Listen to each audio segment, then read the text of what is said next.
Hello everybody, welcome back for another video. Hope you're all doing well and that you're all having a good day despite everything that's been going on. So a little bit of a backdrop before we begin. I like financial documentaries. I've been watching a lot of financial documentaries for years now. And for some reason over the last couple of, I want to say, it's been about a good 2-3 months since everything has kind of gotten out of control with things around the world right now. I've seen a disturbing trend.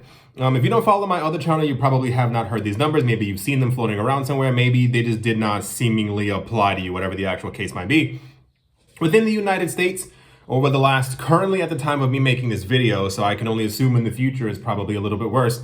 The unemployment rates within the states went from, the unemployment claims for people who are actually eligible to be able to do so, which I'll also get into in a second, went from 300,000 people to 2 million people to I think 3.3 million people to 16 million people to 22 million people, 30 million people, and is currently at the time of me making this at 32 million people who are eligible.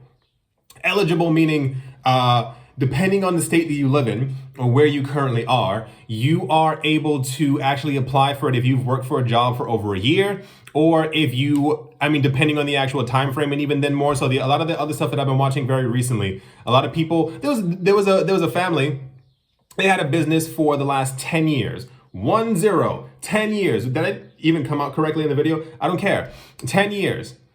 They are unable to actually file for unemployment benefits, anything of that sort. They cannot get anything. So they are currently,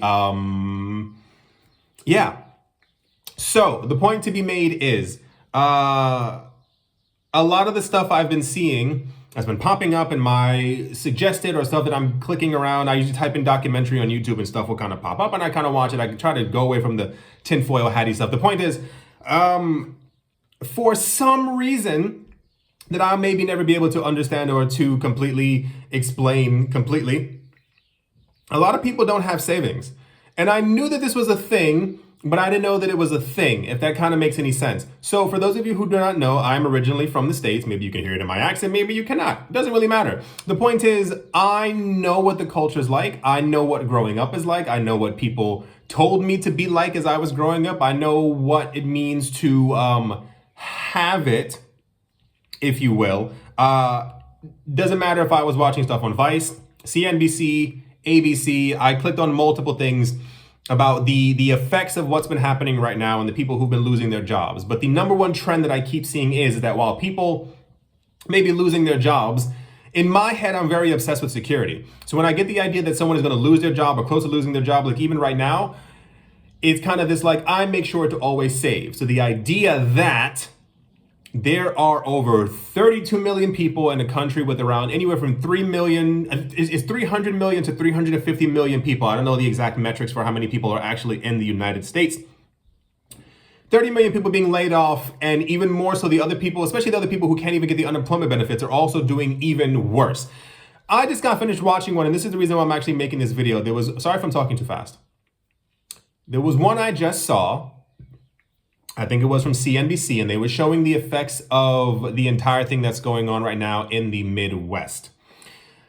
I have never been more shocked in my entire life, not because these people were losing their jobs. A lot of them were postal workers. They were working at pizza shops, makeup places where you can't touch other people. So a lot of these jobs were affected. And I don't want to use the word issue. The thing that I found most interesting was that every single person who they interviewed, didn't matter where they were from within the Midwest, and I've also seen other ones from the East Coast and West Coast, so don't even think that these sides are better off, is that every single family had no money.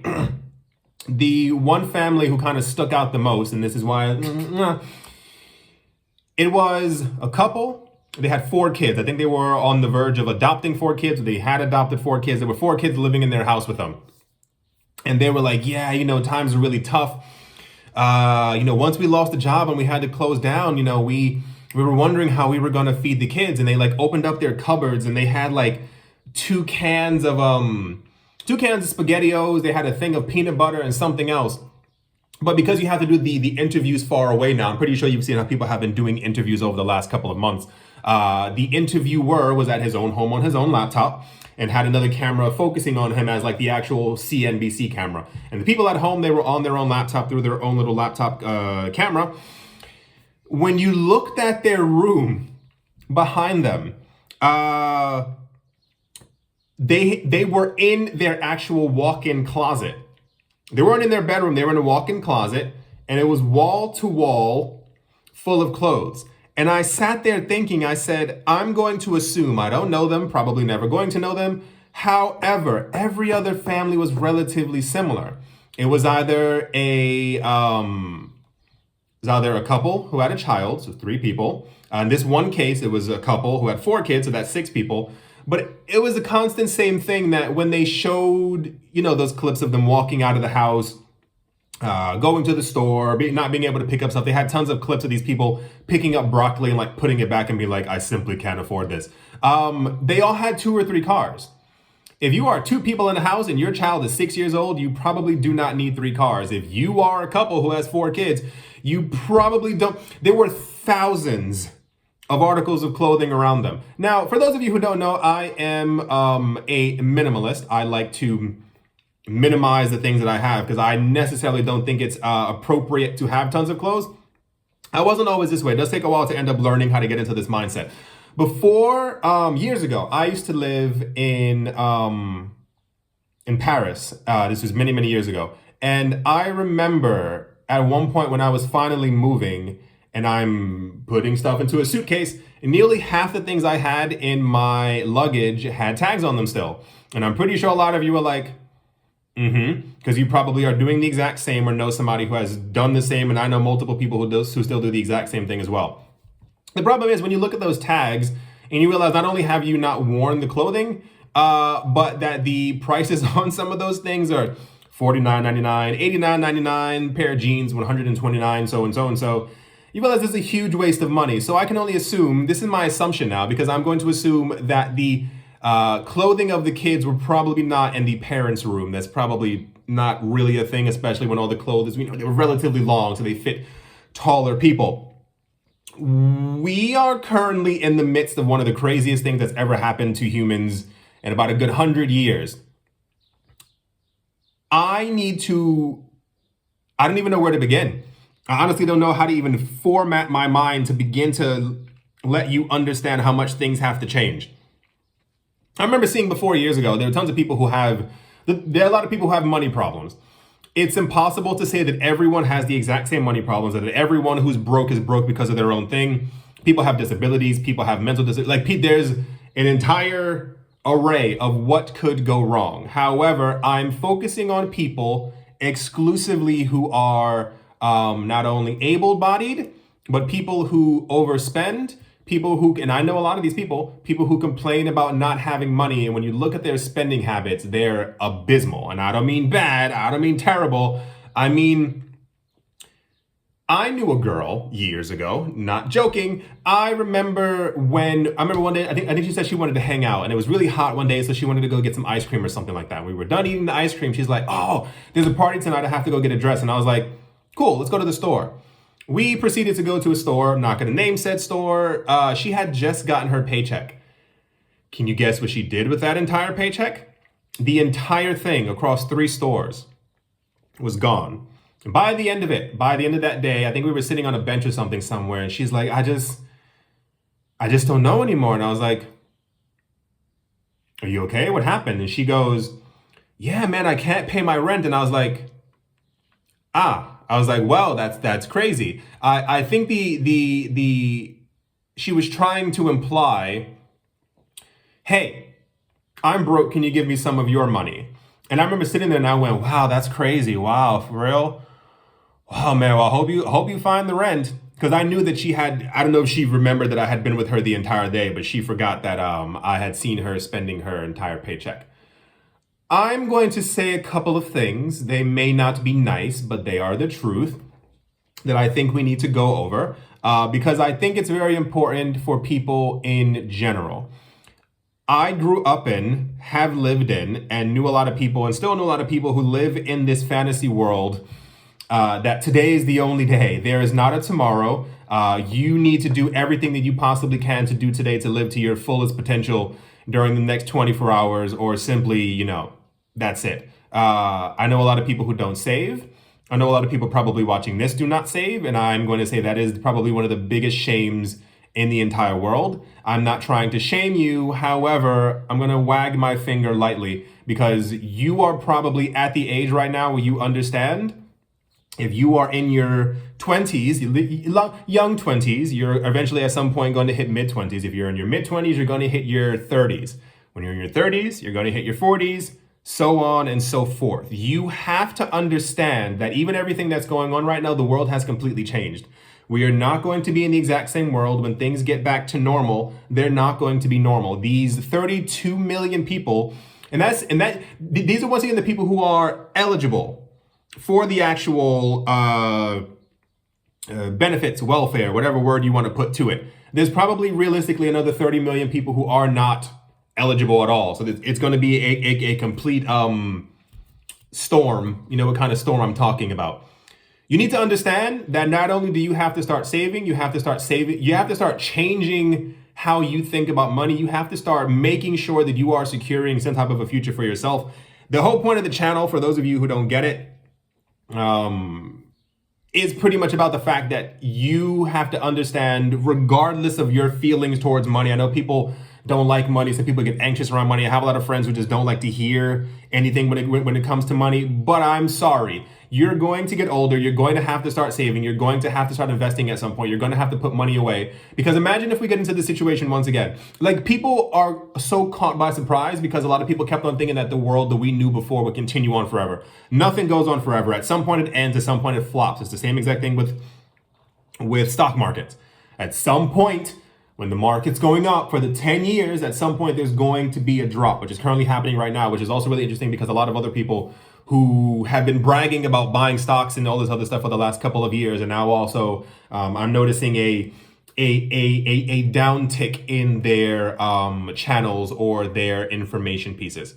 So as always, I have a list because if you haven't noticed, my mind kind of really, like, I get so annoyed at so many of these topics. I have to have a list or I'm going to kind of not blow a casket, but it's kind of like this. I'm scared for people's financial futures. You have to understand that you have to do something right now. I don't mean tomorrow. I don't mean in a week. I don't mean when the video's over, you go, oh man, that was crazy. Wow. Well, let me go outside and go buy a new car, which is also something that people are doing right now as well. I don't understand how you can lose your job, have job insecurity, not have any money, be partially broke, and you're trying to book vacations for when everything goes back to normal. You're booking Airbnbs, you're buying new cars. I just don't get the mindset. If someone could explain to me in the comment section, hey, I do it because YOLO, whatever people are saying right now, please, I would love to be informed because I'm just mentally not getting it. The first thing that I would recommend for all of you to do, and I started doing this about 5 or 6 years ago. It also had to do with the beginnings of me starting my YouTube channels. And I recommend this for all of you. Find an online job. That is not to say for you to quit your current job if you are still lucky enough to have a job. You need to figure out something that you can do online. Everyone has a talent. Everyone has a so-and-so. We all have something that makes us unique in some sort of way. You have to figure out something that you can do to bring in extra money every single month as a cushion. You can start selling stuff on eBay, sell stuff on Amazon. You can start a YouTube channel. YouTube channels take about a good 6 to 8 months to really pick up, but it does pay off down the road if you've been doing it for a while, which I'll also get into in another video if you want to know how to actually create a YouTube channel and stuff like that. There are ways for you to teach English online. I have a friend in the States who, I think she has like 5 kids, maybe more. Hope she's not watching this. The point is, because we always make jokes about how many kids she has. The point is, I told her years ago when she was looking for a job, I said, why don't you teach English? She actually teaches English to kids in China. The time change is relatively different, but she's able to do it. I think it's early in the morning, her time or something like that. She teaches kids in China how to speak English. Super simple. You can find the websites everywhere. I don't have any links or anything like that for other things, but you can definitely find them. There are a million ways to make money online. She doesn't do this for like 8 hours a day. It's about an hour or two a day. And it brings in enough money for her that she's able to actually support her kids and pay her rent. She's not making an astronomical amount, but it's enough. It helps her to do this. And even if I think she's also like a part-time nurse when her kids are in school or something like that as well. So like it's all these things. I recommend finding something online because a lot of the jobs that have survived this entire last 2-3 months, depending on when you're watching this video, have been online jobs. I have a friend who makes covers for digital books. Still has a job. I know somebody else who does the editing for software on other companies. I know somebody else who also does the YouTube ads for another company. All these people still have jobs because it's all still digital. A lot of YouTubers, you might have also imagined as well, are not out of jobs because you make the content, you put it online, and therefore it's there. I highly recommend. I mean, it's very difficult now to get a YouTube channel going, but if you keep up with it consistently, you will find success. That much I can tell you. It's just about really sticking to it. A lot of people make a video a month, and it gives me a headache even thinking about it because it doesn't make any sense for you to be able to make a video a month. And you have to have consistency when it comes to that. You can teach English, teach French, Cambodian. I don't care what it is. Find some type of an online job. Go Google or search engine online jobs. You'll find tons of them. I highly recommend them. If at some point after a year of you having this online job, you are able to segue that or transition that into you being able to make that your full-time job, by all means. Because you have to first of all, I'm a very big believer, not saying that it's right or that it's going to revolutionize the world. You have to understand that the world is becoming more digital and it's being rapidly taken over by machines. We have self-driving cars, we have self-driving trucks, we're going to have self-driving taxis. We have supermarkets where there's just cameras everywhere. You don't really need workers inside of them. Even supermarkets right now, I know a lot of supermarkets near where I live. You go inside, you don't talk to anyone, you go pick up the stuff that you need, and you go to a self-checkout. It has cameras and stuff everywhere, so make sure that you're not thieving. However, you walk out of the store, you've had no human contact with anyone.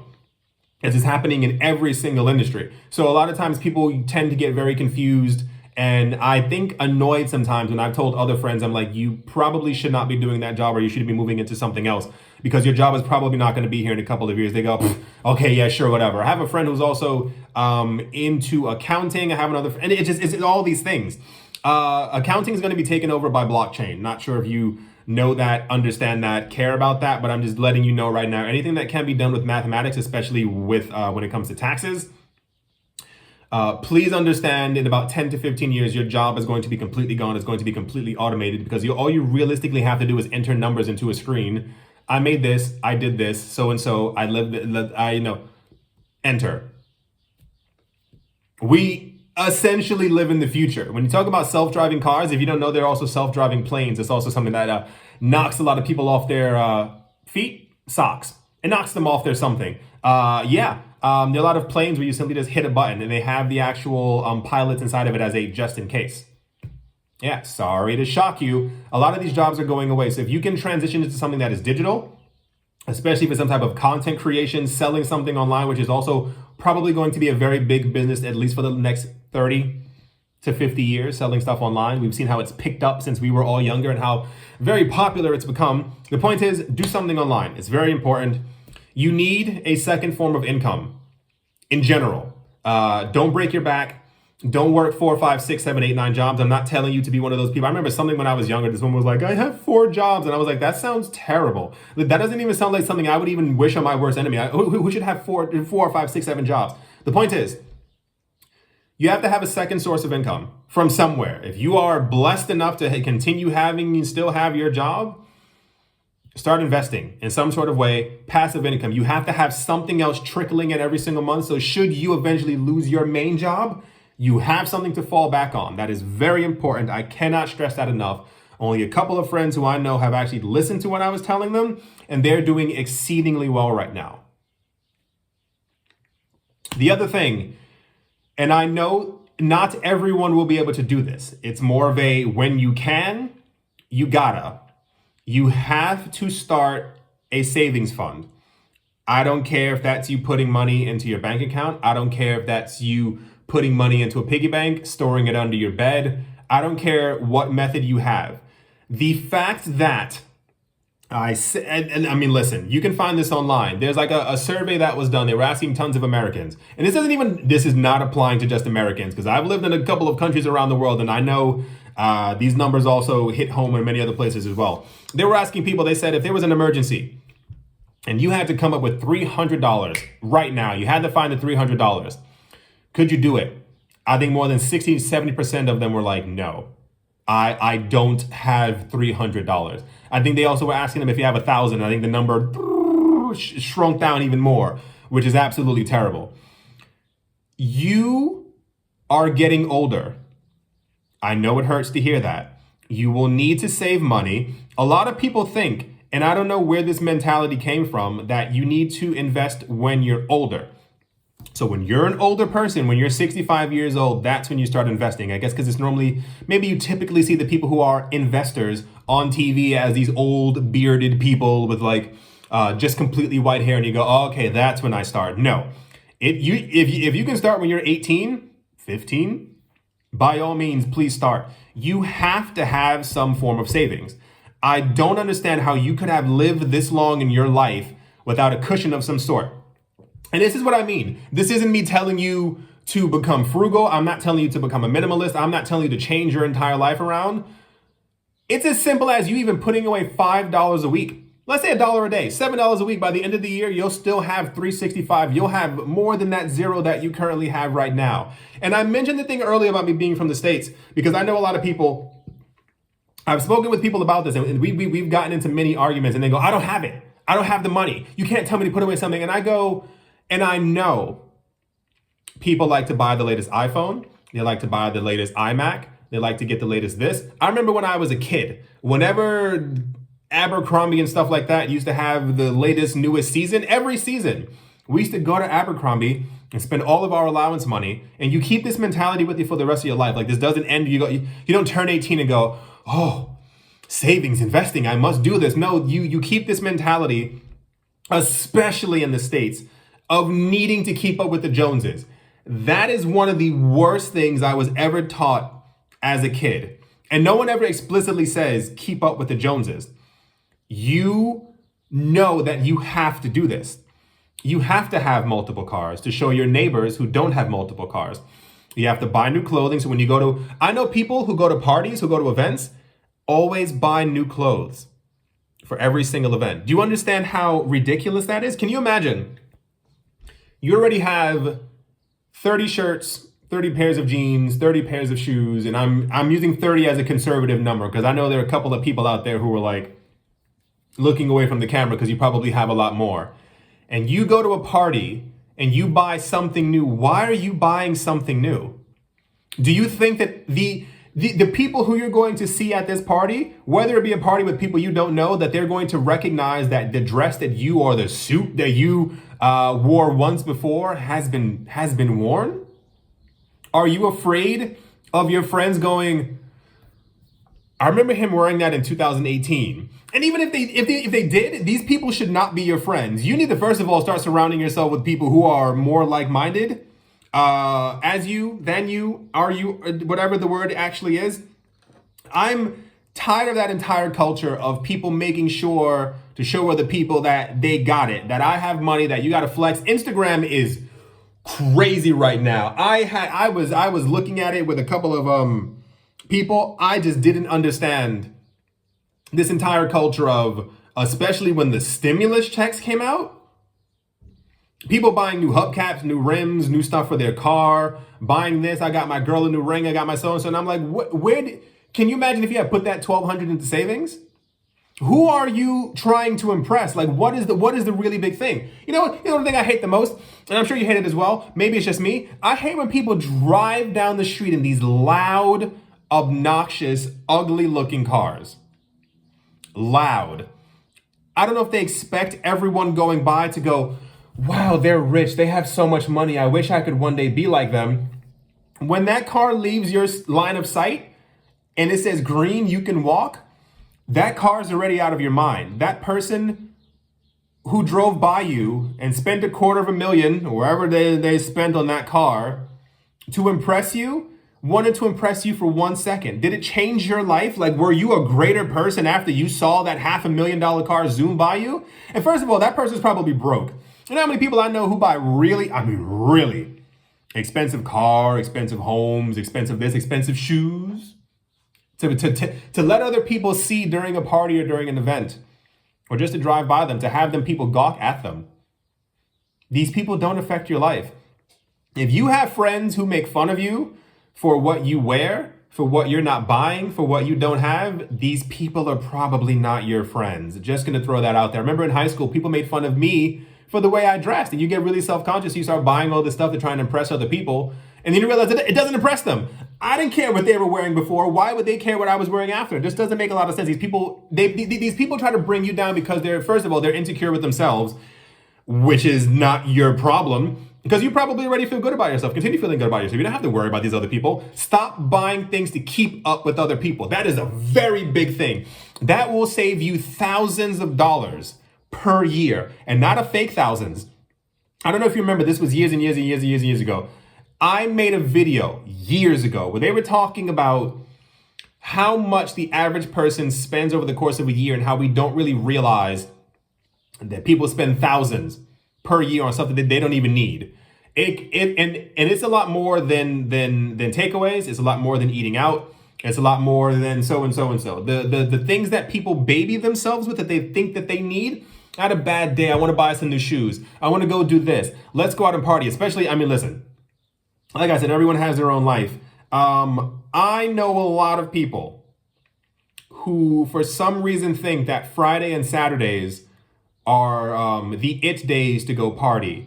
And I've heard their slurred conversations afterwards, after they've had a few too many, telling people next to them they can't pay their rent. Things are really difficult. They might get laid off. And I'm like, you made sure to spend a good $50, $60, $70 on nothing that'll be flushed from your system, if you know what I'm saying. For what? This is all excess money that goes to nothing. So the point on that thing is that they were saying that even every day, and I have a friend who does this as well, and I think I told her the numbers, and she was like, oh, wow, this it's amazing. They were talking about people who go to Starbucks like twice a day. Some people will go before work, sometimes they go after work, or maybe in between during their lunch break.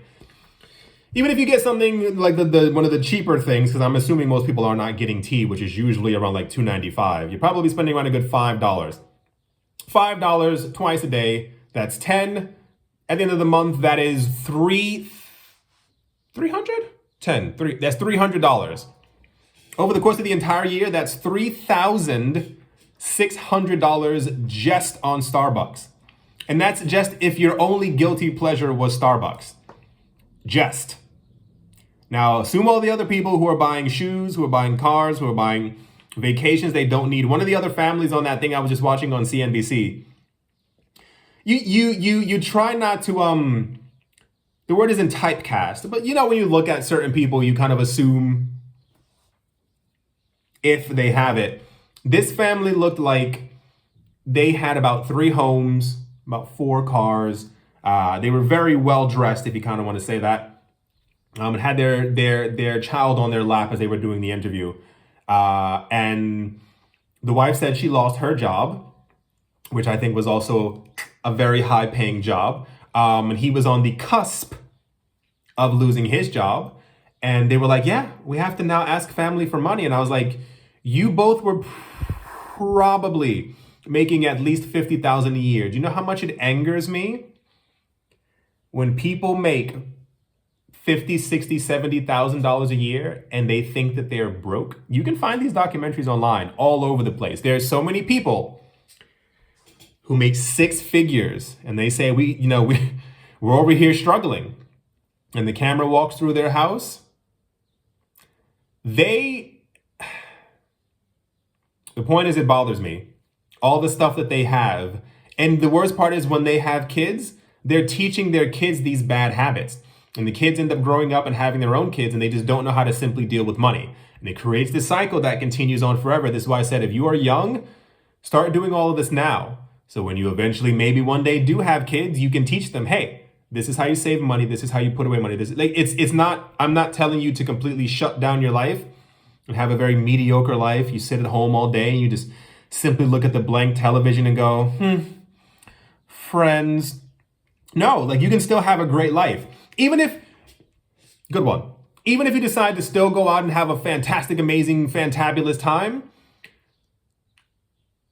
take 30% of what you would spend and put it away.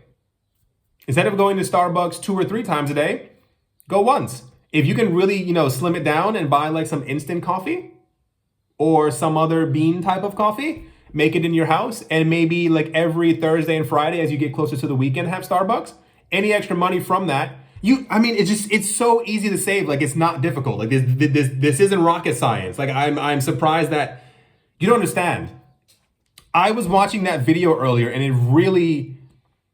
it hurt to see these people who just have no money. There was one place they were showing this food bank. They showed hundreds of cars. Like, they had an aerial shot from the drone. Hundreds of cars driving through, these people with masks on and stuff like that. And like, they had the cameras get relatively near them. And they're like, how are you feeling that you're able to feed your family? Tears flowing down their faces. I didn't think we'd be able to do it. And I'm like, that's madness. Like, even over the course of the last 10 years, there was no opportunity. Once again, I'm talking about able-bodied people who already had a job, who were overextending and or trying to keep up with the Joneses. There was no point over the last 10, 15, 20 years you were like, let me put away $500. Let me put away $1,000. You should all, when I'm talking about saving, you should all, first of all, the point is, you should have always your, you need to have 6 months, 3 to 6 months of your expenses covered by your savings. I went over this before in another video. Covered by 3 to 6 months of savings. What you should be aiming for when it comes to your digital online job, which you don't understand. I recommend this more than anything else, getting a digital job. You should focus on your digital online job covering 1/3 of your monthly expenses. So if your monthly expenses for everything that you do, rent, blah, blah, blah, blah, blah, come out to $1,500, your online job, as you build it up over the months, should be covering $500. You should be aiming to make $500 a month from that one thing. It helps you get away from a couple of things. First of all, it helps you sleep better at night. It also helps you get away from your employer dependence. I think what shocked a lot of people through all of this is that they thought they had a job forever. They had a job that was secure. People choose jobs because they think, well, this job isn't going anywhere. It's going to be around for a very long time. Surprise, that's not true. We had about 15 curveballs thrown at us at one time. You have to figure out something that is going to make you money online. And don't stress yourself about making a complete third. If you can only make 2 or 3 extra hundred per month that you put away into savings, that still adds up. $200 a month. At the end of the year is $2,400. At the end of 10 years, you have a good nest egg of $24,000. It's not difficult. It may not be the easiest thing in the entire world, but it's more like do you want this to happen to you again? Do you want this scenario that we're currently going through to happen to you again in 10 years should something else pop up? Like this, like I said, curveball. And you are going to be just fine if you make sure that you have savings and another type of income. This is where the channel comes in, because I'm going to help you figure out other ways to also start making other forms of passive income. I will be here to help you. I mean, I'm not physically there to like hold your hand and walk you down the street, but I'm going to do my very best to make sure that you get it, because life is going to get very interesting for a lot more people as we end up going on. We've been going through this for 2 to 3 months. I'm expecting jobless numbers to really exceed 35, 40 million over the next couple of weeks, if not months. Like I said, didn't mean to be a downer. I am a realist. I think you should be as well. You have to understand you're getting older. You have to save. You have to think about your future. I remember watching something, I don't remember where I saw this thing, where they were showing These people who had just retired, they showed this one couple, and the woman, I think she, in the last year of working, I think she had hurt her leg or something like that, and she couldn't cover all the expenses for all the stuff that she needed. And her husband, who was 70 something, had to go back to work. But the problem was that they were a 2-income household, and he then had to be the 2 incomes. It just wasn't working. So she was trying to figure out, she was like, yeah, maybe I can limp down the street and start asking if they have jobs. And I was like, it's too much. I think that's all I have to say. I think I'm all ranted out. If you have any questions, please ask them in the comment section. If you have any concerns, ideas, maybe just something that you want to ask in general that I can maybe elaborate on, please ask away. Don't be afraid to ask. Don't shy away. Don't think that no question is dumb or stupid. If you don't know, you don't know. If you're trying to learn, you're trying to learn. I mean, it's nonsense what's going on.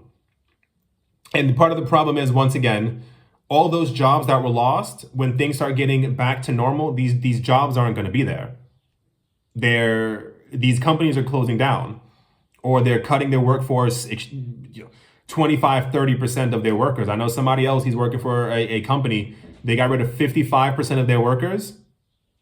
These jobs aren't coming back when it's all over. Like, they're going to have to keep cutting down on their workers so that the company can continue making a profit. And a lot of the stuff that a lot of people aren't really paying attention to as well is a lot of the stuff that we see going on. A lot of things are going to be automated very, very fast. Automation is already a very big thing. A lot of companies are in the news talking about, and they're like linking up with these other companies who are building machines for them. Because what's the best thing? You want an employee who doesn't complain, who's never sick, who's always there on time, who doesn't ask for a raise, and yeah, they work 24 hours a day. Really, start looking for stuff online. It's not half a joke. It's helped me. It's helped my friends. And I know that it's going to help you. Even if there's a situation where everything completely falls apart in 10 years, you still have a nest egg of 24,000, which is a lot more than 0. And you still have something bringing in 200. So while you may not be able to cover the entirety of your expenses, you can pick away at the nest egg and you'll be able to buy yourself food. That's incredibly important. All right, everyone. That's going to do it for this video. I do hope you all enjoyed, hope you understood, hope you understand what I'm trying to say. Once again, if you have any questions, don't be afraid to ask. I'm here to help. Thank you all once again for watching. Yeah. Keep your head up, as it were, and I'll see you on the next one.